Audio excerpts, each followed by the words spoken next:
Michael and Sophia had always been the picture-perfect couple, or so it seemed to the outside world.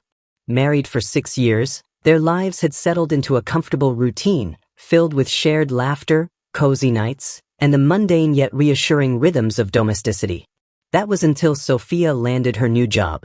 The position itself was a significant leap forward for her career.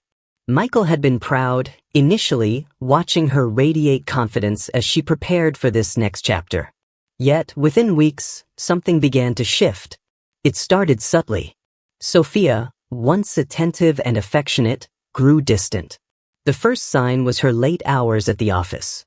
"I'll be home late again," she'd text, sometimes past 10 p.m., though her previous job had never demanded such commitments. Michael tried not to overthink it. A new job often required extra effort, but the texts themselves became impersonal, lacking the warmth he was used to. Then came the secrecy. Sophia, who had never been one to obsess over her phone, suddenly carried it everywhere, even to the bathroom. Michael noticed how she tilted the screen away when he was nearby or how her face would flush if he caught her mid-text. When he mentioned it jokingly one evening, she snapped, "Can't I have a bit of privacy?" Sophia's behavior left Michael with a gnawing sense of unease, but he pushed it aside, convincing himself it was all in his head. That was until one Friday evening when she came home smelling distinctly of cologne. Not his. "Just a hug from a colleague," she explained, waving it off with a laugh that felt forced. The distance between them grew. Intimacy, both emotional and physical, faded. Conversations became superficial, and Sophia seemed perpetually distracted. On one occasion, Michael found her laughing at a text during dinner. "Who's that?" he asked, trying to sound casual. "Just work stuff," she replied quickly, flipping her phone over. Her dismissive tone only deepened his suspicions. Unable to quell his doubts, Michael began noticing small inconsistencies. Her once straightforward schedule now included meetings that seemed oddly timed. One evening, when she claimed to be at a late conference call, Michael tried to call her office phone out of curiosity. The line rang endlessly without an answer. His chest tightened. Then there were the stories. Sophia talked about her new colleagues often but with peculiar vagueness when it came to one name, Nathan. "A senior executive," she said. But Michael caught the slight hesitation in her voice every time his name came up. "Nathan is married with kids," she once added defensively, unprompted, a detail that Michael found oddly specific. One Saturday morning, Michael decided to test his suspicions. Sophia had left her phone on the kitchen counter while she showered. It buzzed with a message. "Last night was incredible. Can't wait to see you again." His heart pounded as he stared at the screen, the sender labeled only as N. When Sophia reappeared, she seemed unusually cheery, kissing him lightly on the cheek. Michael forced a smile but couldn't shake the words he had just read. That evening, after she went to bed early claiming exhaustion, Michael stayed up, replaying their interactions over the past months. Every dismissive comment, every unexplained late night, every overprotective gesture with her phone now seemed glaringly suspicious. The tipping point came 2 weeks later. Michael, unable to confront Sophia directly, decided to follow her after she left for a working dinner. She didn't head to the usual downtown restaurant she mentioned, but instead parked outside a dimly lit bar in a quieter part of town. Michael watched from his car as she entered and greeted a man with an all-too-familiar ease. It was Nathan. They hugged, their embrace lingering longer than Michael could bear. He wanted to storm in to demand answers, but he froze, paralyzed by the weight of betrayal unfolding before him. Instead, he drove home, every mile stretching endlessly as he grappled with the stark realization. The foundation of their marriage had been eroding under his nose. That night, Sophia returned late, her mood buoyant. She didn't offer an explanation, and Michael didn't ask. For the first time, he didn't want to hear the lies. Instead, he sat in their dimly lit living room, the air heavy with questions he wasn't ready to ask. Their once stable relationship now teetered on the edge, the cracks spreading further with every passing day. Michael found himself haunted by the question that had no easy answer. How long had this been going on, and how could he face the truth? Michael's unease became unbearable.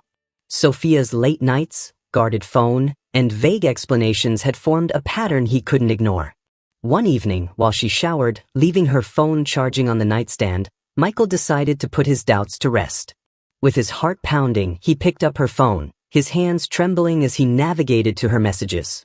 At first, nothing seemed out of place. Mundane group chats, family conversations, and work updates. But then he found a chat with someone saved as James Work. The name wasn't unusual, but the messages were. A string of recent texts, full of playful banter, late-night discussions, and photos of Sophia laughing in ways Michael hadn't seen in months. The most damning message stopped him cold. "Last night was amazing. Can't stop thinking about you." Michael's breath hitched. His blood roared in his ears. He scrolled further, uncovering a trail of hidden rendezvous, flirtatious exchanges, and inside jokes. It was all there, a parallel world Sophia had created without him. The betrayal was undeniable. Sophia emerged from the bathroom, wrapped in a towel, humming softly to herself. Michael quickly set the phone back and sat stiffly on the edge of the bed. She noticed his pale face and furrowed brow. "Everything okay?" she asked casually, pretending not to notice the tension in the room. For a moment, Michael debated confronting her then and there but decided against it. Instead, he forced a tight smile and mumbled something about work stress. He needed time to process, to plan. The next day, Michael called in sick and spent hours thinking about what to do. Confronting Sophia outright felt inadequate. Ending the marriage felt too clean, too easy for her. He wanted her to feel the weight of her actions. Over the next few days, he acted normal, even affectionate. If Sophia suspected anything, she didn't show it. Michael began subtly gathering evidence. He synced her phone to their shared cloud account and discovered even more damning content. Explicit texts, calendar entries for work dinners that were really private meetups with James, and even photos of them together at intimate settings. One photo stood out, a selfie of Sophia and James at a rooftop bar, their faces close, her hand resting on his chest. Michael's jaw clenched as he stared at the image. This was the woman he had promised to love and cherish, now laughing with another man as if their vows meant nothing. A week later, Michael decided it was time to confront her. He waited until after dinner, sitting across from her in their dimly lit living room. Sophia was scrolling on her phone, seemingly carefree. "We need to talk," Michael said, his voice even but cold. Sophia looked up, startled. "What's wrong?" Michael pulled out his own phone and opened the folder he'd been curating. He handed it to her, his heart pounding as she began scrolling through the screenshots of her messages and photos. Her face paled and she stammered, "Michael, I can explain." "Explain what?" Michael snapped, his composure cracking. "That you've been sneaking around with James? That every late night, every excuse, was just a cover for your affair?" Sophia's hands shook as she set the phone down. "It's not what it looks like," she said weakly. "We're just friends." "Friends?" Michael's voice rose. He grabbed his phone, scrolling to one of the explicit texts. "Does this look like something you send a friend?" Sophia's face crumpled. "It was a mistake," she whispered. "It didn't mean anything." "Didn't mean anything?" Michael interrupted, standing now, his fists clenched. "You destroyed our trust for something that didn't mean anything?" Tears streamed down Sophia's face. "I didn't mean to hurt you," she said. "It just happened. I was feeling neglected and James was there." Michael laughed bitterly. "Neglected? So your solution was to stab me in the back?" Sophia's excuses only fueled his anger, but he knew ending things immediately would give her an easy out. He wanted her to feel the weight of what she'd done. So he surprised her. "I'm not leaving you," he said abruptly, his voice eerily calm. Sophia blinked, confused. "No," Michael said. "We're going to work on this. Together." His tone was devoid of warmth. Sophia nodded, looking relieved, though she couldn't ignore the icy edge in his demeanor. "I'll do whatever it takes," she said quickly. Michael didn't respond. Instead, he began orchestrating his plan. He started small, planting seeds of doubt and guilt in Sophia's mind. He'd ask pointed questions about her whereabouts, claiming it was to rebuild trust but knowing it kept her on edge. He made sure she saw him scrolling through her phone occasionally, though he never mentioned what he was looking for. In the following weeks, Michael became unusually attentive, cooking elaborate dinners and planning romantic evenings. Sophia seemed eager to mend things, though her guilt was palpable. But Michael's kindness wasn't out of forgiveness, it was strategic. Behind the scenes, he dug deeper into James's life. He discovered James was married with 2 young children. Michael reached out to James's wife anonymously, sending her screenshots of the affair. The fallout was swift. James's wife kicked him out, threatening divorce. Michael watched with grim satisfaction as Sophia's affair crumbled. At home, he kept up the facade of reconciliation, even suggesting couples therapy, which Sophia eagerly agreed to. During the sessions, he subtly painted her as untrustworthy, emphasizing her secrecy and betrayal without revealing his own plans. Michael also began making quiet preparations to secure his assets. He met with a lawyer to ensure a potential divorce wouldn't leave him financially vulnerable. He opened a separate bank account and redirected his income, all while keeping up the illusion of a devoted husband. Every time Sophia expressed gratitude for his patience, Michael felt a mix of vindication and rage. He wasn't healing, he was biding his time, ensuring that when the moment came, his revenge would be absolute. The house they shared grew colder, the once warm memories replaced by a simmering tension. Sophia, unaware of Michael's true intentions, continued to walk on eggshells, her guilt making her oblivious to the storm brewing beneath his calm exterior. Michael knew the day would come when he'd pull the rug out from under her. For now, he savored watching her squirm, knowing she had no idea just how deeply her betrayal had changed him, or how far he was willing to go to make her feel the consequences. Michael's simmering anger towards Sophia transformed into a calculated resolve. The evidence of her betrayal, coupled with her tearful excuses, left him hollow. It wasn't enough to simply outwit her, he wanted her to feel the same devastation he'd endured. And an opportunity for the ultimate revenge presented itself in an unlikely figure, Sophia's mother, Lauren. Lauren was a striking woman in her early 50s. Despite her age, she carried herself with an elegance that turned heads. She was a widow, her husband having passed away years earlier, and she often confided in Michael about the loneliness that lingered since his death. Over the years, Lauren had been supportive of their marriage, but Michael had sensed an unspoken tension between her and Sophia, a rivalry veiled under polite exchanges. One evening, while visiting Lauren's home under the guise of needing advice, Michael laid the groundwork for his plan. They shared a bottle of wine, and as the night deepened, so did their conversation. Michael spoke of his pain, carefully tailoring his words to paint Sophia as the villain while positioning himself as the wounded yet loyal husband. Lauren listened intently, her expression a mixture of sympathy and anger. "I can't believe she'd do this to you," she said, her voice heavy with emotion. "You've always been so good to her." Michael leaned into her sympathy. "I don't know what I did wrong," he murmured, his voice trembling just enough to convey vulnerability. "I tried to be the husband she deserved." Lauren reached out, placing a hand on his. "Michael, this isn't your fault," she said firmly. "Sophia's choices are her own. You deserve better." Her touch lingered, and Michael didn't pull away. Instead, he looked into her eyes, his gratitude masking the calculated intent behind his next move. "I don't know what I'd do without your support," he said softly. "You've been my rock through all of this." The air between them grew charged, the boundaries of their relationship shifting in an unspoken but palpable way. Michael left that night with a sense of triumph. He had planted the seed. Over the following weeks, Michael made excuses to visit Lauren more frequently. He'd bring her small gifts, flowers, a bottle of her favorite wine, and thank her for her guidance.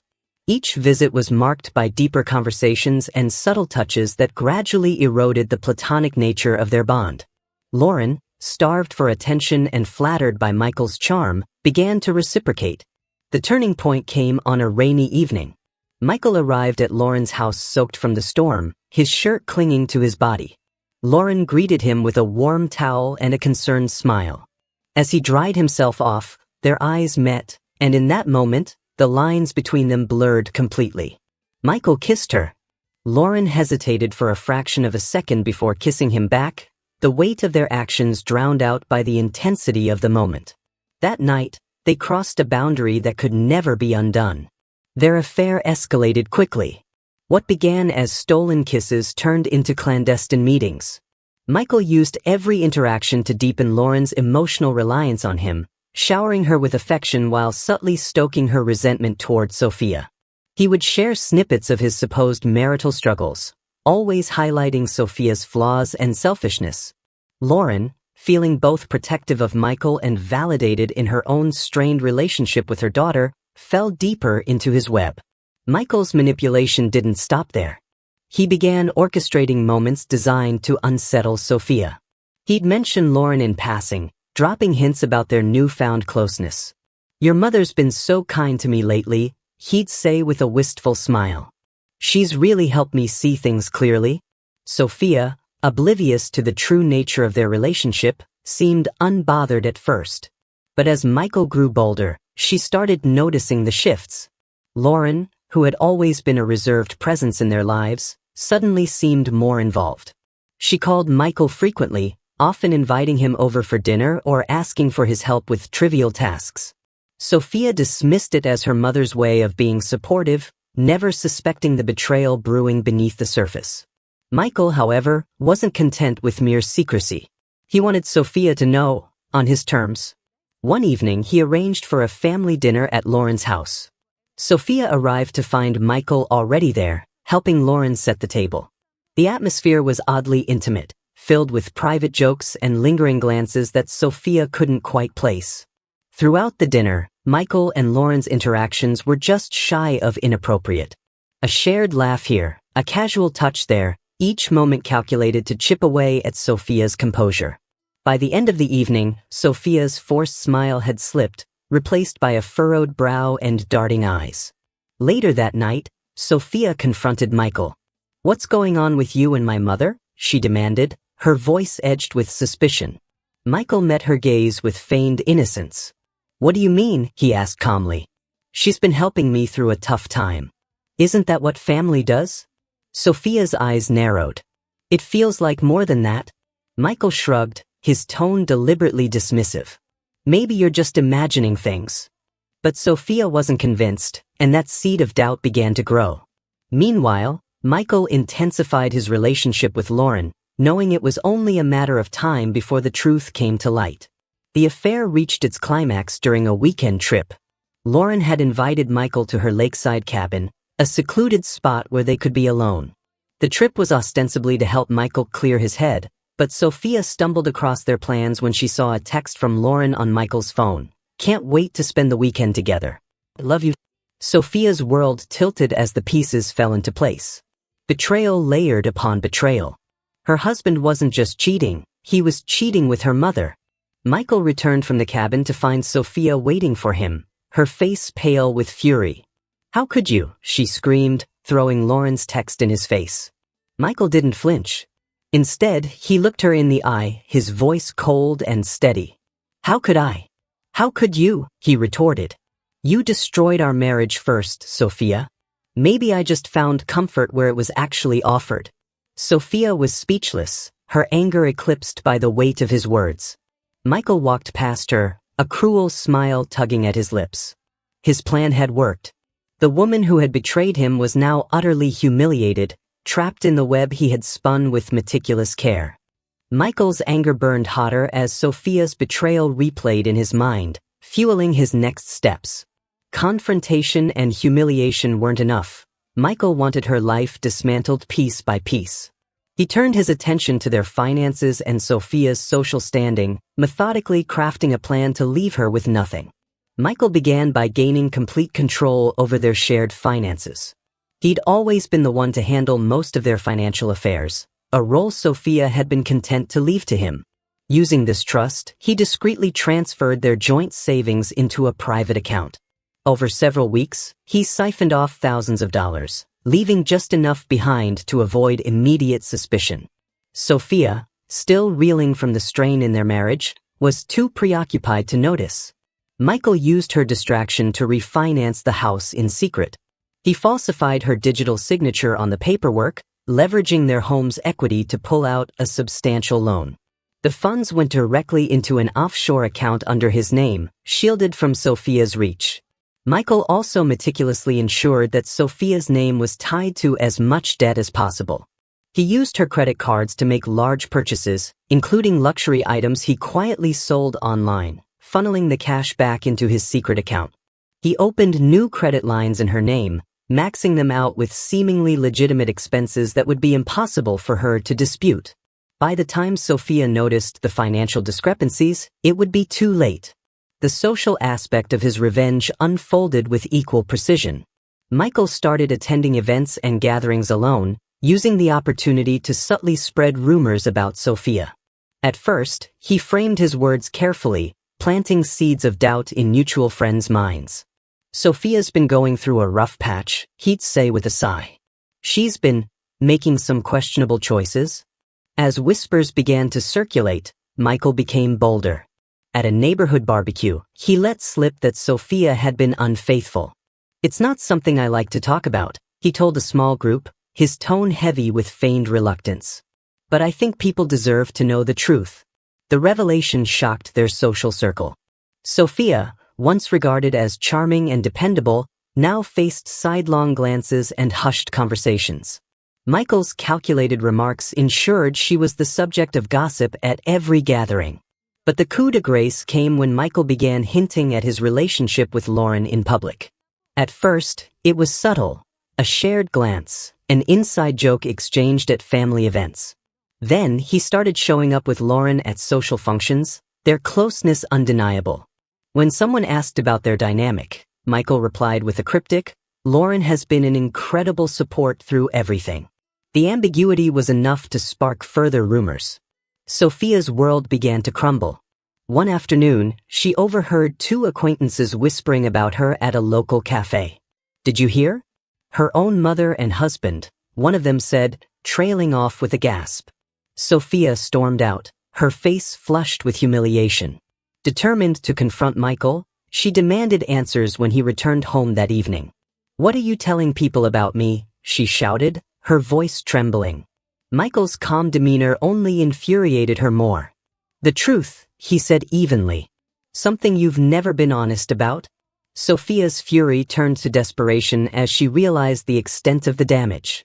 She reached out to friends, only to find that many had distanced themselves.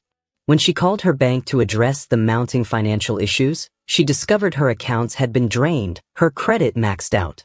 The house, once her sanctuary, was now a looming symbol of her impending downfall. Foreclosure notices began arriving in the mail, their ominous warnings impossible to ignore. Michael didn't stop there. He contacted Sophia's workplace anonymously, sharing fabricated details about her supposed misconduct and erratic behavior. Coupled with the swirling rumors about her personal life, it wasn't long before Sophia's boss called her in for a meeting. Despite her protests, she was let go under the guise of maintaining the company's reputation. With her career in shambles, her finances in ruin, and her social standing obliterated, Sophia found herself increasingly isolated. Meanwhile, Michael thrived. He and Lauren began openly spending time together, attending events where they were the subject of admiration rather than scandal. Lauren, oblivious to Michael's ulterior motives, seemed happier than she had been in years, while Sophia was left to grapple with the fallout alone.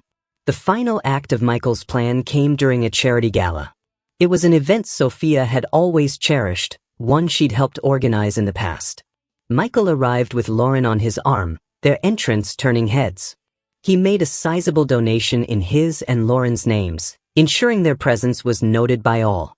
When Sophia walked in, unaware of their attendance, she froze.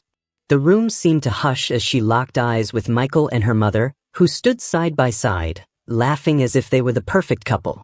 Unable to bear the sight, Sophia fled, tears streaming down her face. Michael's revenge was complete. Sophia, who had once betrayed him so deeply, was now left with nothing. No home, no support, no reputation. Michael had ensured that every facet of her life reflected the devastation she had inflicted on him, all while maintaining an outward image of innocence. To the world, he was the wronged husband who had found solace in an unlikely ally. But behind the scenes, Michael relished every moment of Sophia's downfall, knowing that he had orchestrated it all. Michael's move to a new city was supposed to mark the beginning of a fresh chapter. After the elaborate and calculated revenge against Sophia, he felt a fleeting sense of triumph. Watching her life unravel had given him a visceral satisfaction, but as the dust settled, he realized the emptiness left behind. The new city offered anonymity and a chance to escape the tangled mess of his past, but it couldn't erase the memories. He settled into a modest apartment overlooking a quiet street, far removed from the grand home he had shared with Sophia. The walls were bare, the furniture minimal. It reflected the state of his mind, functional but devoid of warmth. Michael found a job at a mid-sized firm, the monotony of the 9-to-5 offering some solace, though his colleagues' small talk about weekend plans and family gatherings felt alien. He avoided their invitations, preferring the solitude of his evenings. One night, while scrolling aimlessly through dating apps, Michael came across Emily's profile. She was unlike anyone he had known, warm, open, and refreshingly genuine. Against his better judgment, he swiped right, and to his surprise, they matched. Their first conversation was easy, filled with laughter and a sense of connection Michael hadn't felt in years. Emily was a photographer with a penchant for adventure, her life a stark contrast to the calculated chaos Michael had orchestrated. Their first date was simple, a walk along the waterfront, where Emily talked about her latest photography project while Michael listened, captivated by her energy. For the first time in a long while, he felt a glimmer of hope. As their relationship deepened, Emily became a source of light in Michael's otherwise gray existence. She brought him to art galleries, introduced him to her friends, and filled his weekends with spontaneous road trips. Yet, despite the happiness she offered, Michael couldn't fully let go of his past. Late at night, when Emily was asleep, Michael would find himself scrolling through old photos and messages, reliving the events that had led him here. He thought of Sophia, of the nights they spent planning their future, and of the wreckage he had left behind. The satisfaction he had once felt from his revenge now felt hollow, a fleeting high that had come at the cost of his own peace. Michael began to notice the cracks in his facade. He would zone out during conversations with Emily, his mind wandering to the mistakes and betrayals that had defined the last few years. Emily, perceptive as ever, noticed his distraction. One evening, as they sat on the couch watching a movie, she turned to him and asked, "Michael, are you happy?" The question caught him off guard. "Of course," he replied quickly, but the hesitation in his voice betrayed him. Emily placed a hand on his. "You don't have to pretend with me," she said softly. "Whatever it is, I'm here." Michael wanted to open up, to tell her everything, but the words wouldn't come. How could he explain the darkness that had consumed him, the lengths he had gone to for revenge? Instead, he deflected, brushing off her concerns with a forced smile. But Emily's question lingered, gnawing at him. One afternoon, while organizing his apartment, Michael stumbled across an old folder containing documents from his financial maneuvers against Sophia. He sat on the floor, staring at the evidence of his meticulous planning. The spreadsheets, forged signatures, and detailed notes were a stark reminder of the person he had become. A wave of nausea washed over him as he realized just how much of himself he had lost in the pursuit of vengeance. Determined to confront his demons, Michael started therapy. His sessions were grueling, forcing him to relive moments he would rather forget. He spoke about the betrayal, the pain, and the intoxicating allure of revenge. His therapist listened without judgment, guiding him to unpack the emotions he had buried for so long. Through these sessions, Michael began to see the pattern of his actions, not just the revenge against Sophia, but the ways he had sabotaged his own happiness by clinging to the past. Meanwhile, his relationship with Emily grew strained. She sensed the walls Michael had built around himself, the secrets he was too afraid to share. One evening, after a particularly tense dinner, Emily confronted him. "Michael, I can't keep doing this," she said, tears in her eyes. "I feel like there's a part of you that I'll never reach." Her words hit Michael like a blow. He wanted to let her in, but the weight of his past felt insurmountable. "I'm trying," he said, his voice barely above a whisper. I don't know how." Emily nodded, her expression a mix of sadness and understanding. "I love you, Michael," she said. "But you have to let go of whatever's holding you back." Her ultimatum forced Michael to make a choice. He realized that if he truly wanted to move forward, he had to confront the wreckage he had left behind. He reached out to Sophia, not to reconcile, but to apologize. Their conversation was awkward and strained, filled with long silences. Sophia, still rebuilding her own life, listened without much response. But for Michael, the act of apologizing was a step toward closure. As weeks turned into months, Michael continued to work on himself. He opened up to Emily about his past, sharing pieces of his story he had kept hidden. Though it was painful, her unwavering support gave him the courage to keep going. Slowly, the walls he had built began to crumble. Michael's reflection on his revenge brought clarity. While it had given him a fleeting sense of justice, it had also chained him to the very pain he sought to escape. Letting go of that anger was liberating, though it left him with the daunting task of rediscovering who he was. Life with Emily became a source of healing. She taught him to find joy in the little things: a sunrise hike, a shared laugh, a quiet evening with a good book. These moments, though simple, felt profound in their authenticity. For the first time in years, Michael allowed himself to hope for a future untainted by the shadows of his past.